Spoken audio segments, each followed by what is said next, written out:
On today's episode of Anime Afterthought, ReZero, Season 2, Episode 16, Nobody Can Lift a Quain Stone Alone. You have no idea how long I've been waiting for this episode to finally understand Garfield's motivations behind not wanting to liberate the sanctuary. There had to be some kind of method to his madness. And when the reason is finally revealed, we add another to the list of deep and complex characters. Given the lengths Garfield was willing to go to achieve his goal, I was truly shocked behind his reason. Thanks to Ryuzu, we know that all of his actions stemmed from his mother, but we didn't know the reason why. Why was he so dead set on keeping the sanctuary separate from the outside world? It's simple. To him, the outside world brought nothing but pain and suffering. Garfield was under the misconception that his mother had abandoned him for selfish desires. With that in mind, he truly believed, as long as his mother was out there trying to find her happiness, that the sadness and loneliness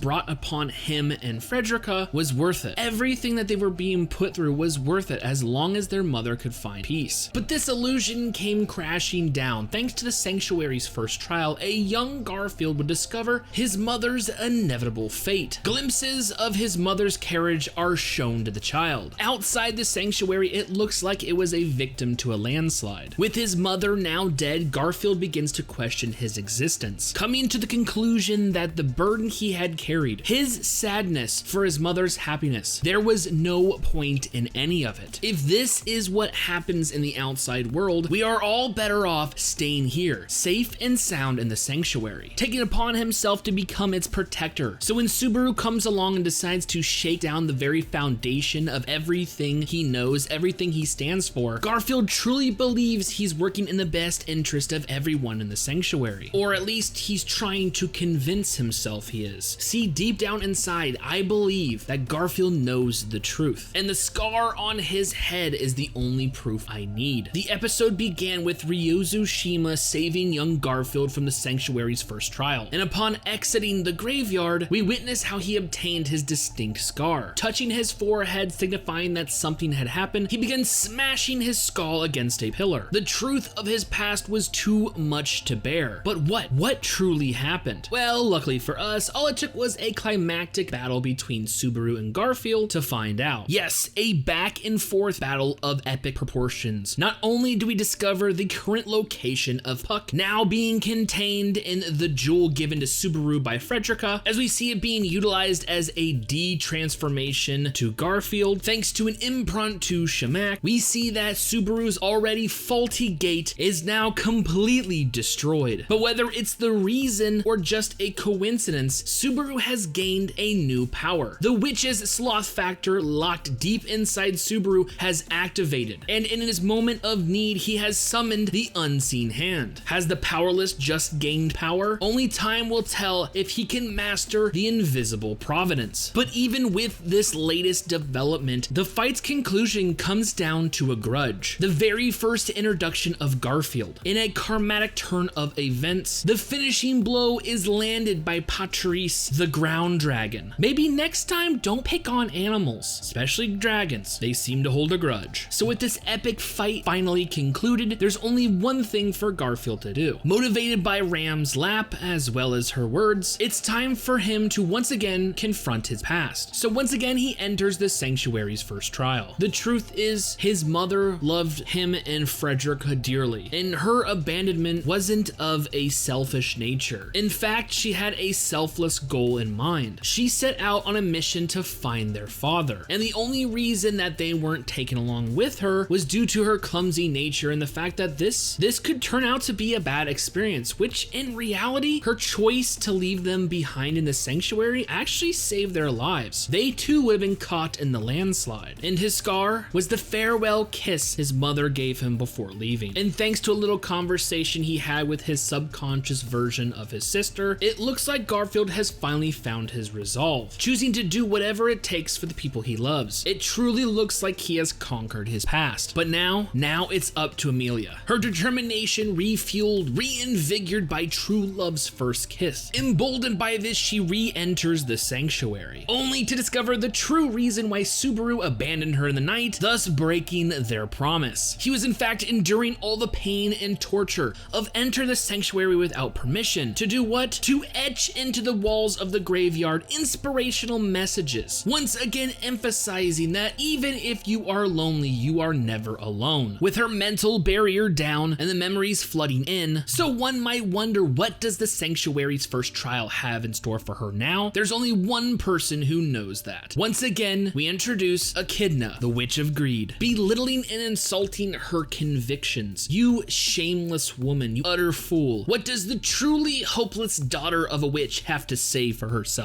And with the following proclamation, I am shook to my very core. I am simply Emilia. I am the frozen witch, born in Elior Forest, and I will never give in to another witch. I am an insufferable woman, after all. What the fuck? I mean, seriously, is it bad enough you almost brought me to tears, showing how sad Garfield's past truly was? But then you gotta get all super badass with me by giving Subaru the unseen hand, now dubbed Invisible Providence? But then you wanna end the episode with a giant fucking bomb. Oh, by the way, Emilia is a fucking witch? I mean, kudos for standing up to a witch of sin, especially after she fucking lambastes you. My god, she was really digging into your ass. But seriously, you're a fucking witch.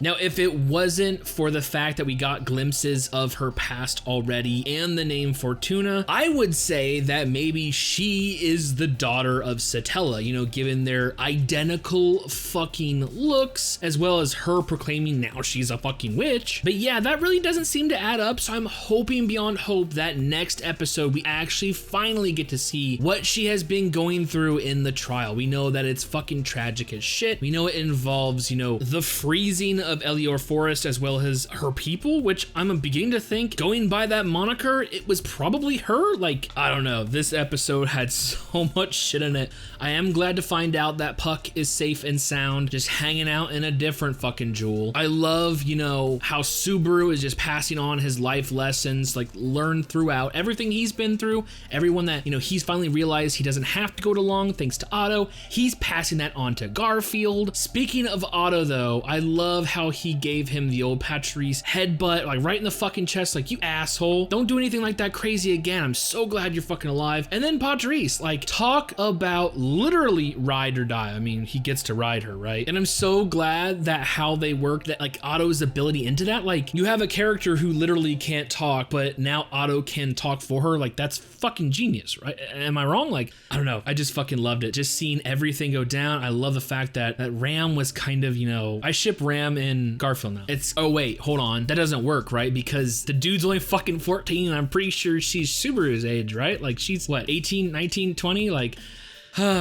all I have to say is this is a giant step forward in this cycle, and it's just once again proving that this is the one. It has to be the one. First kiss, and we finally have Garfield confronting his past. Like, this is monumental. Not to mention, Subaru has a new fucking power. Everyone's giving shit for, like, you know, return by death, and Shamak, well, you know, given that his gate fucking was obliterated thanks to his, what's that, a second Shamak or something? Yeah, don't know if he would be using magic anymore, but I'm just so impressed about what they just fit all this shit into one fucking episode. Where do we go from here? Like I said, Emilia has to overcome her past, and then remember, this is only the first half. Freeing the Sanctuary is just part one. We still have, you know, the mansion to worry about, you know, winning over Beatrice, getting rid of Elsa, and plus, is the Great Rabbit coming back or not? I have no fucking clue. That's in the back of my mind. Like, are we going to have to deal with a swarm of fucking rabbits again? Like, oh god, I don't know, but I'm excited to find out. So with all that being said and more ReZero next week, I honestly cannot wait for future episodes.